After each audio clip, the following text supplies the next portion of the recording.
Tiempo de repasar las economías mundiales. ¿Qué tal? ¿Cómo están? Qué placer acompañarles. Vamos de inmediato a repasar nuestros titulares. La Comisión Económica para América Latina y el Caribe anunció que el Producto Interno Bruto de la región se afectará de forma negativa este mismo año debido al impacto de la pandemia de la COVID-19.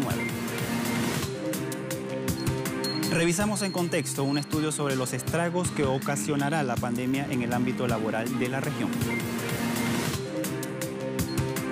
El secretario de Estado de Estados Unidos, Mike Pompeo, anunció que restringirán la concesión de visados a empleados de la compañía china Huawei. En Economía 360 le contamos por qué.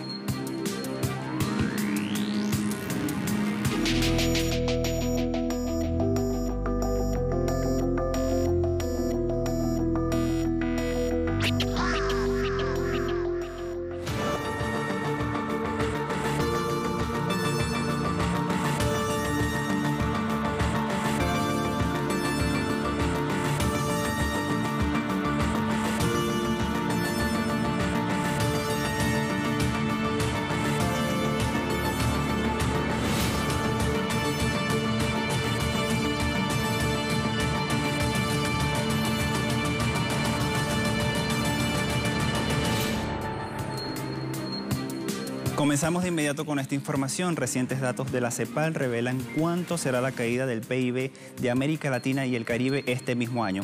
Asimismo, el organismo muestra sus predicciones sobre el desempleo y la pobreza en la región. Hay datos importantes y queremos compartirlos con todos ustedes a continuación. Según la Comisión Económica para América Latina y el Caribe, la CEPAL, la región sufrirá una caída del 9,1% de su Producto Interno Bruto este año debido a la pandemia de la COVID-19. Asimismo, las regiones más afectadas serán América del Sur, que tendrá una caída de 9,4%. Le siguen América Central y México, que anotará una baja de 8,4%, y el Caribe, que registrará una contracción de 7,9%. Entre los países que serán más afectados por la pandemia están Perú, que tendrá un retroceso de 13% este año. Además, otras naciones afectadas serán Brasil y México, con caídas de 9,2% y 9% respectivamente. La secretaria ejecutiva de la CEPAL, Alicia Bárcenas, expresó que el PIB per cápita regional tendrá una caída de 9,9% en 2020, lo que a su juicio significa un retroceso y una década perdida. Los datos de la CEPAL también señalan que el desempleo en Latinoamérica y el Caribe alcanzará a 13,5% de la población este 2020, llegando a 44,1 millones de personas desocupadas. En cuanto a la pobreza en la región, dicho flagelo alcanzará a 37,3% de la población este año, significando que más de 230 millones de personas estarán en esta condición al cierre del año 2020. El gobierno de Colombia anunció la suspensión del denominado día sin impuesto al valor agregado en los comercios debido al aumento de los contagios por la COVID-19. El presidente de Colombia, Iván Duque, informó a través de la red social Twitter el aplazamiento de la tercera jornada sin impuesto del valor agregado que estaba pautada para este domingo debido a que se aplicarán medidas con los gobernantes locales para enfrentar la pandemia. El mandatario colombiano insistió en que el día sin IVA ha demostrado ser una herramienta que contribuye a reactivar la economía y el empleo. Esto a pesar de recibir críticas que generó la medida por la aglomeración de compradores registrada dentro y fuera de las tiendas, así como el incumplimiento de los protocolos sanitarios para evitar la propagación del coronavirus. Las autoridades de Medellín, Cúcuta, Cali y Bogotá han anunciado la radicalización de las cuarentenas para contener la pandemia y el aumento de los contagios. Según el Ministerio de Salud, en Colombia hay 159.898 casos de COVID-19 y 5.625 fallecidos. En Chile, el Poder Legislativo aprobó el proyecto para el retiro de fondos de las administradoras de pensiones privadas, mejor conocidas como las AFP. El proyecto fue aprobado con 95 votos a favor, 36 en contra y 22 abstenciones, tras lograr el quórum requerido, aunque se rechazó la creación de un fondo colectivo solidario por no alcanzar el quórum mínimo de aprobación de 93 votos favorables. Por otra parte, los movimientos sociales y las agrupaciones políticas consideran que el anuncio por el Ejecutivo del llamado Plan Fortalecido de la Protección a la Clase Media tiene el objetivo de obstaculizar la aprobación del retiro de los ahorros de las personas afiliadas de las administradoras de los fondos de las pensiones. La iniciativa pasará al Senado, donde se requieren 26 votos para su aprobación. El gobierno de Brasil mantiene la previsión de contracción del PIB de 4.7% para este mismo año, pese a las predicciones de analistas del mercado financiero del 6.1%. Según las proyecciones del Ministerio de la Economía, la caída del Producto Interno Bruto para este año se mantiene en 4.7%, igual al pasado mes de mayo. El gobierno estimaba un crecimiento del 2.5% a inicios de 2020, pero debido a la crisis de la COVID-19, el mismo porcentaje se situó en 0.02% y en mayo la contracción llegó a 4.7%. En tanto, el ministerio explicó las medidas tomadas por la pandemia, como la flexibilidad de los contratos laborales y posponer el pago de los impuestos. Por otra parte, las proyecciones del gobierno son más optimistas que las divulgadas por el Banco Mundial y también el Fondo Monetario Internacional, con bajas de 8% y del 9.1% del PIB para este mismo año respectivamente. Igualmente, según el boletín Focus divulgado por el Banco Central del país sudamericano, la expectativa de retracción del PIB pasó de 6.5% la semana anterior a un 6.1% actual. Sin embargo, el Ministerio de Economía prevé crecimientos del 3.2% para el próximo año y 2.5% para el año 2022 y 2023. Y el presidente de Venezuela, Nicolás Maduro, informó que el país ha logrado aumentar la producción de proteína animal y también la producción vegetal durante el primer semestre. De acuerdo con el mandatario venezolano, un 25% se ha incrementado la producción animal en todo el país. El jefe de Estado ratificó a los productores todo el apoyo institucional, legal, financiero, moral, legal y logístico para seguir la senda del crecimiento. Igualmente pidió máxima unión de fuerzas productivas del país para mantener el incremento de la producción animal y vegetal, así como garantizar la articulación de toda la cadena productiva. También ordenó brindar apoyo a los productores de caña de azúcar para potenciar la producción de este mismo rubro.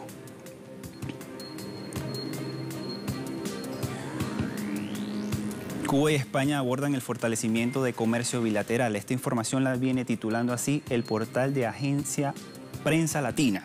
Allí en pantalla, el encuentro virtual, la Cámara de Comercio de Cuba y similar de España trataron el fortalecimiento de estos vínculos de trabajo conjunto para consolidar el comercio bilateral. La Cámara de Comercio de este país caribeño indicó que se analizó el Programa de Desarrollo 2030, que incluye el incremento de las exportaciones cubanas y las inversiones españolas en la isla. Asimismo, el presidente de la Cámara de Comercio de la isla, Antonio Carricarte, se reunió con el titular de la Asociación de Empresarios Españoles, Zulio Fontecha, donde además abordaron el encadenamiento de las exportaciones con las producciones locales.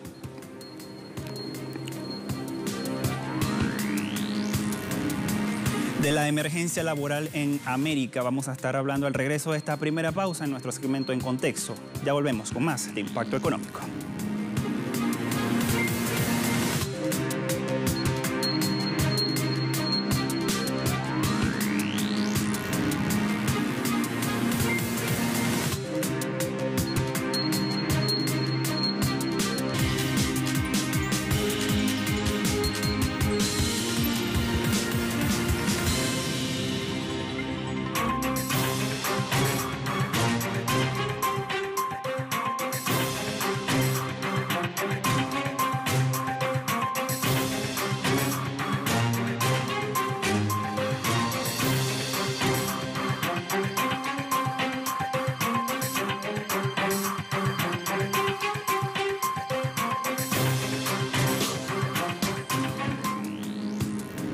La pandemia de la COVID-19 provocará en el presente año la mayor crisis económica que América Latina y el Caribe en su conjunto hayan experimentado a lo largo de la historia. Esto lo corrobora así un trabajo de investigación del medio ruso Sputnik con base a datos y análisis de organismos como la CEPAL y la OIT.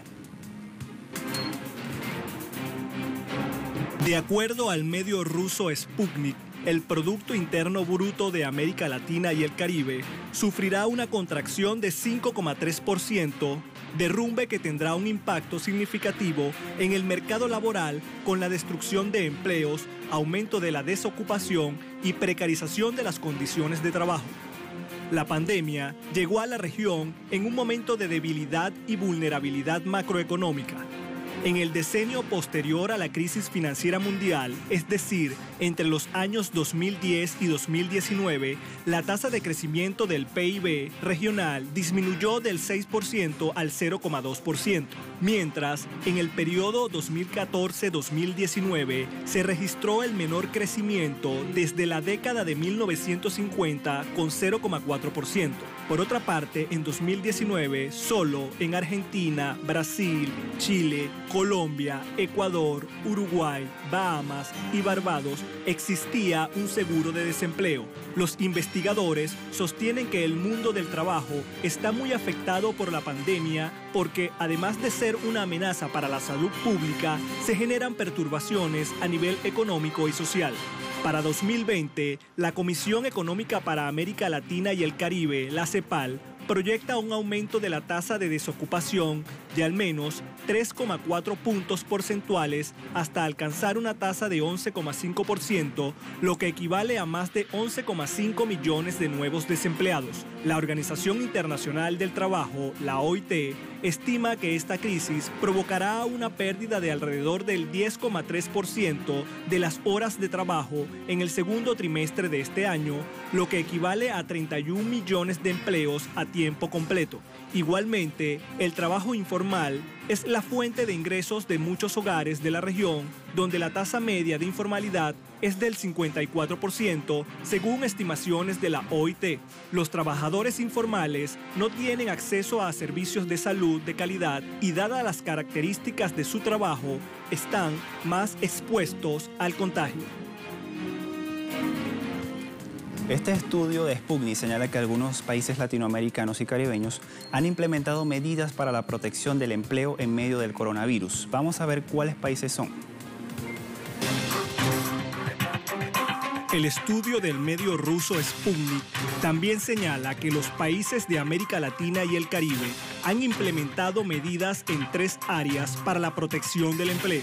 En primer lugar, las naciones de la región han buscado la protección de los trabajadores a través del trabajo a distancia, el establecimiento de turnos laborales en horarios escalonados y la ampliación del derecho a licencias por enfermedad remuneradas para los empleados con síntomas de coronavirus o que se encuentren en cuarentena.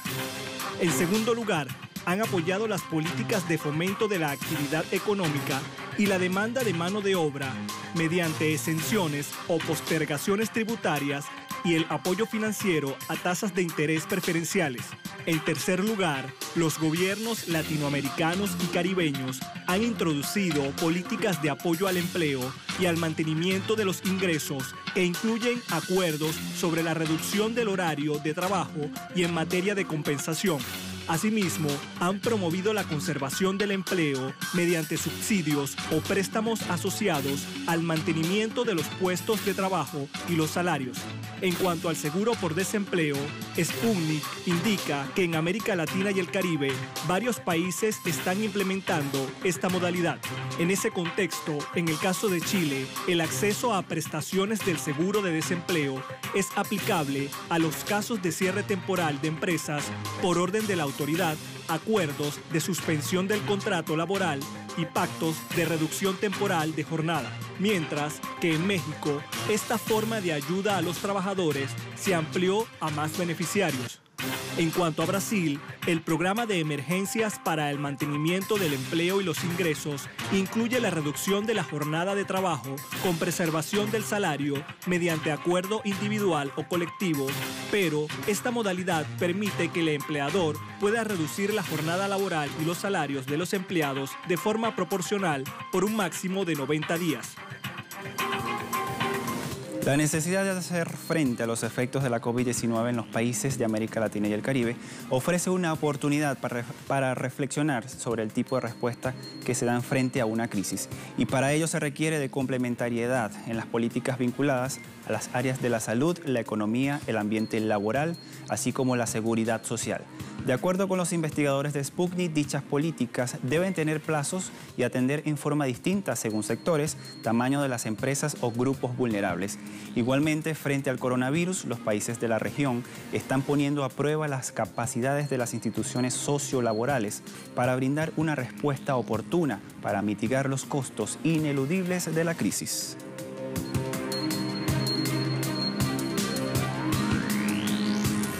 Estados Unidos está en contra de Huawei. Usted se preguntará por qué. Nosotros se lo vamos a contar al regreso de esta segunda pausa.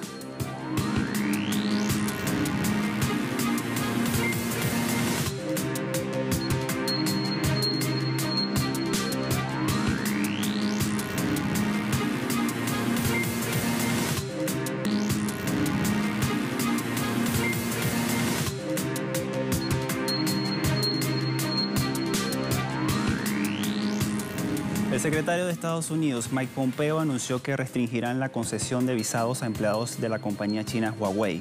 Las restricciones a Huawei, según Pompeo, es porque la empresa china brinda apoyo material a los regímenes involucrados en violaciones de derechos humanos y abusos a nivel mundial. Asimismo, en un comunicado, el Departamento de Estado advirtió a las empresas de telecomunicaciones del mundo que si están haciendo negocios con Huawei, están negociando con abusadores de los derechos humanos. La decisión de Pompeo se produce un día después de que el gobierno británico prohibiera la compra de nuevos equipos para las redes de quinta generación producidos por Huawei a partir del 31 de diciembre. Asimismo, el Ejecutivo de Reino Unido anunció que los equipos y componentes de la compañía china ya instalados en las redes de quinta generación en territorio británico serán retirados para el año 2027. En una cumbre virtual entre la Unión Europea y la India, la presidenta de la Comisión Europea, Ursula von der Leyen, le dijo al ministro de Reino de la India, Narendra Modi, que las relaciones comerciales se van a alcanzar un máximo potencial. Von der Leyen indicó que alrededor de 6.000 empresas europeas están presentes en la India y que la Unión Europea es el mayor socio comercial e inversor en la India. Asimismo, dijo que la Unión Europea busca alcanzar un ambicioso acuerdo de libre comercio con la India, aunque a su juicio todavía hay camino por recorrer. La declaración conjunta reza que los líderes han acordado seguir desarrollando sus relaciones de comercio y también de inversión para alcanzar todo su potencial, particularmente en el contexto de la recuperación económica tras la COVID-19 y apoyar el crecimiento sostenible y empleo en ambos lugares. El presidente de España, Pedro Sánchez, se reunió con su homólogo francés Emmanuel Macron en París para preparar el Consejo Europeo, que arrancará el próximo viernes y que estará dedicado al plan de recuperación tras la pandemia de la COVID-19 y al presupuesto de la Unión Europea de los próximos 7 años. Durante una reunión de mesa redonda, Sánchez y Macron hablaron sobre el Fondo de Recuperación. Recordemos que Francia y Alemania propusieron crear un Fondo Único de Recuperación de 500.000 millones de euros que se pagaría mediante préstamos compartidos de la Unión Europea. Luego, la Comisión Europea amplió esta propuesta, presentó planes para un fondo de 750.000 millones de euros, compuestos principalmente por subvenciones.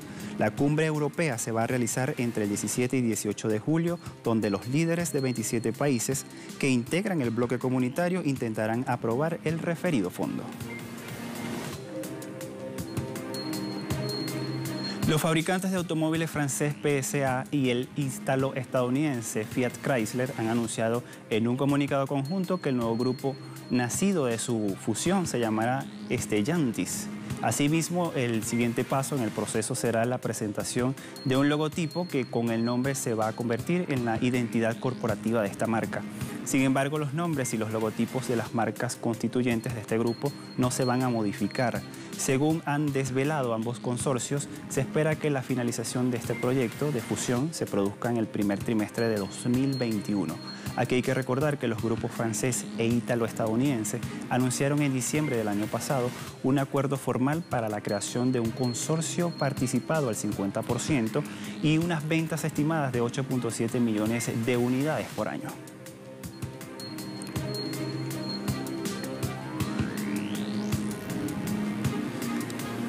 ASEAN se rige en el mayor socio comercial de China en la primera mitad del año 2020, lo titula así el portal web Vietnam Plus. La Asociación de Naciones del Sudeste de Asia, ASEAN, se convirtió en el mayor socio comercial de China en el primer semestre de 2020, al ocupar el 14.7% del valor total de transacción mercantil de ese país.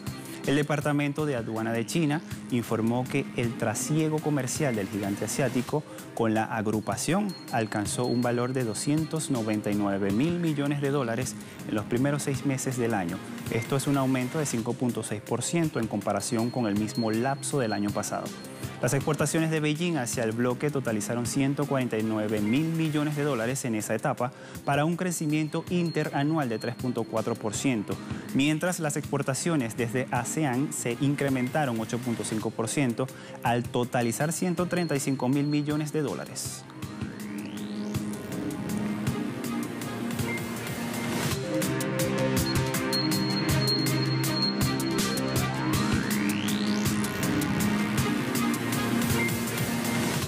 Y descubren nuevos yacimientos de petróleo y gas en Pakistán. Esto lo titula así el portal web Russia Today. Pakistán ha encontrado nuevos depósitos de petróleo y gas en el pozo exploratorio Miami Kel South 1, situado en la provincia Khyber Pakhtunkhwa, que está en la frontera puntualmente con Afganistán. De acuerdo con la empresa de exploración Pakistan Oil Fields Limited, la prueba del pozo ha demostrado 3.240 barriles de condensado por día, 16.2 millones de pies cúbicos estándar de gas por día también. Ellos advierten que la producción efectiva puede diferir respecto a los números del estudio.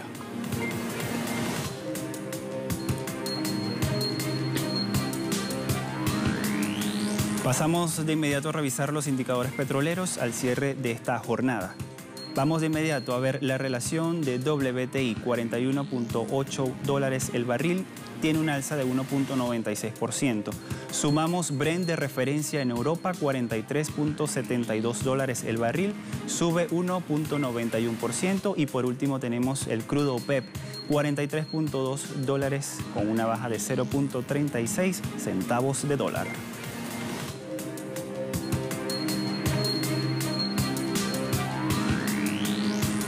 Con estos indicadores ponemos punto final a esta emisión de Impacto Económico. La invitación para que sigan nuestras redes sociales allí en pantalla. Gracias a todos como siempre por la compañía. Hasta la próxima. Chao.